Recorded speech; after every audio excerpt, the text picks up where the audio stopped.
Hello and welcome to Read Becca. We're going to try to run through my April TBR very quickly because I have a big pile here. I did try to keep it light though. I'm trying to lean into very simple TBRs because I mood read a lot. And last year, anytime my TBR started really piling up, it would end up just weighing on me and carrying over. I had 1 month that I just completely failed my TBR, and then it was just a burden for the rest of the year. So we're going to hopefully keep things light and easy to read through. So first off, my readathon that I'm participating in this month is going to be the Picture This Readathon 2022. It's all about encouraging us to read children's picture books at any age because they're delightful. So there are a couple prompts for this. I haven't picked everything for all my prompts yet, but for the prompts that I've selected, I have Space, the Search for Catbug. This is from the Bravest Warriors cartoon, and Catbug is a delightful little alien guy, and this is all full of strange creatures. It takes place in space and follows a group of friends who are traveling through, and this is just like a Where's Waldo style of a cartoon book.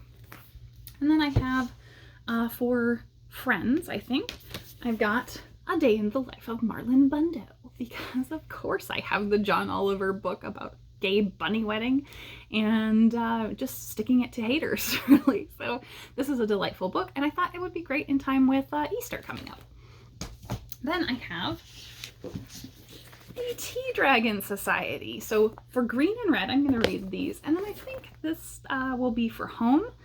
So these are the Tea Dragon Society, the Tea Dragon Tapestry, and the Tea Dragon Festival. And these are delightful little books all about this community that comes together with these tea dragons. There's a tea shop owner who teaches a girl how to grow tea leaves out of this tea dragon's head. And that's just by learning good care and feeding of these tea dragons, and then they can brew the leaves that grow out of the tea dragon's head in order to have tea that gives them these shared memories. And it's just really sweet and cozy, and I think that's going to be a great read for this month to get through all three of them because I haven't read all three together before. So that's for my Picture This readathon. And then my other reading plans for the month, I have so this one comes with a little bit of backstory, The King Rat by James Clavell. Now for March of the Mammoth, a bunch of people were reading Shogun. And specifically, I think I was inspired by Noah from Everyone Who Reads It Must Converse, because they were talking about it on the live stream that happens weekly on Fridays on his channel. And then also Vin from Revenant Reads. Now, Vin reads very differently from me. He reads a lot of historical fiction and nonfiction.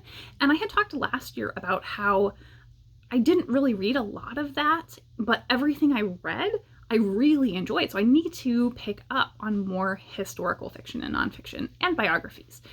So I don't have Shogun, but I did have this on my shelf. So this is another James Clavell, and everybody was really excited about that and made me want to pick this up. So I'm hoping to get into this one shortly. And this one I think is all about World War II Japan at like a prisoner of war camp, and an American military person who is fighting for power, and there is the clash of cultures going on here. So I think there's going to be a really interesting story there. So I'm really looking forward to that one. Then I have Palimpsest by Catherine M. Valenti. Valenti has very distinct prose, so she does not work for everybody, but I tend to really like her stuff. And so I have a big collection of her work that I haven't been getting to. And so I want to get to this one. This is a really odd one. It is featuring kind of like a portal world or magical world that not everyone can get to. And you get there by a map that you acquire through some sort of sex magic. I don't know. Yeah, so it's very strange. It's going to be very dreamlike, I think. And this one is interesting because the title means like it's a transformative text. It's when you write over text in order to create something new, sort of. So I don't fully understand how that's going to translate to this, because that is, I believe, the name of the actual city that is this kind of secret place. So this is going to be really like literary, magical, I think, and I'm really looking forward to it. And then we have someone I think who is going to be a new favorite author, really. This is The Beauty by Alia Whiteley. And everything I have heard about this author is exactly my vibes. I'm really excited about this one. This one's just a novella. It is featuring this dystopian world where women have all died. And a boy, well, the men kind of mythologize about the women and their existence. And then this boy stumbles on the graveyard where all the women were buried. And there are these fungi growing up in the shapes of women. And so that's going to be something very strange. And I've definitely enjoyed this kind of weird pseudo-horror fungi trend that's going on in kind of sci-fi and fantastical magical realism stuff. Yeah, I'm really looking forward to this because I have read a couple of other books in that vein and really enjoyed them. As I said, I think this is going to be an author to watch for me. And in ebook stuff, I have Miss Percy's Pocket Guide to the Care and Feeding of Dragons by Quenby Olson.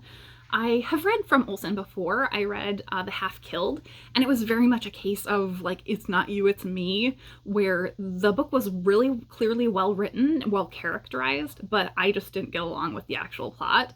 And so I have had my eyes out for a new book from her ever since.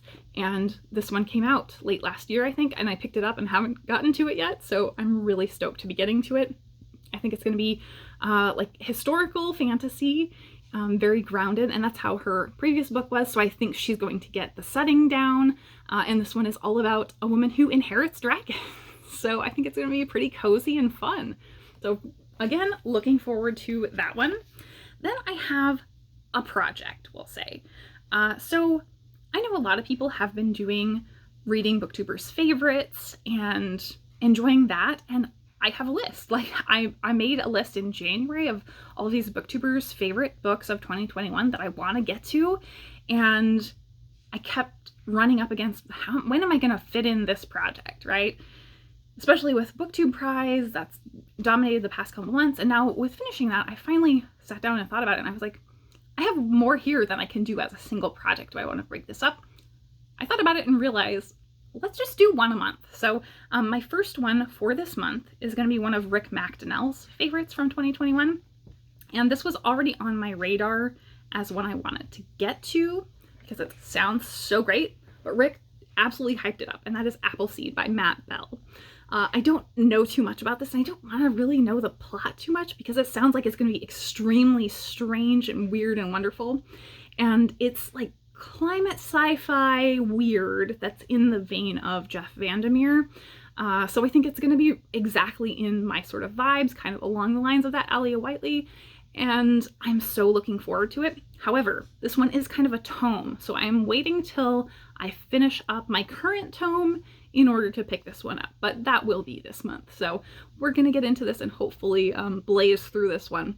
I think he raved about it so much that it would be hard pressed to fail for me. So I'll link Rick's review of this from last year down below. So that is my TBR. It's maybe a little bit ambitious in number, but I think the size of these, except for that last one, is going to be very manageable. So what are you looking forward to reading this month? And are you participating in the Picture This Readathon? Because you should. If you need any recs, hit me up. Thank you so much for watching.